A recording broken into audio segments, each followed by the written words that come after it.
আল্লাহ আমাদেরকে কোনো কষ্ট দিবে না, আমার আল্লাহই আমার জন্য যথেষ্ট। সুবহানাল্লাহ। আপনারে মায়েরা যারা আছেন, আপনাকে আর আপনার দুই সন্তানকে নিয়ে আপনার স্বামী সিলেটের হাকালুকি হাওরের মাঝখান দিয়ে রেখে আসছে। কি করবেন? পিছনে পিছনে দৌড়াবেন, গালাগালি শুরু করবেন।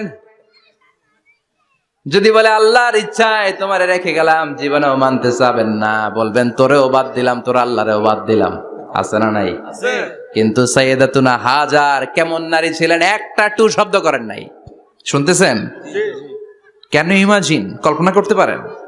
দুধু মরু প্রান্তর, খাওয়ার কিছু নাই, পান করার কিছু নাই, কথা বলার মতো একটা মানুষ নাই। রৌদ্রের তাপ মরুভূমির বালুর উপরে এমন ভাবে পড়ে, সৌদি আরবের মরুভূমি যারা দেখেছেন, প্রচন্ড বালুর মধ্যে চাল রেখে দিলে চালগুলো মুড়ি হয়ে যায়। ওই প্রচন্ড মরুভূমির মধ্যে দাঁড়িয়ে বললেন, যদি আল্লাহর ইচ্ছা হয় আমার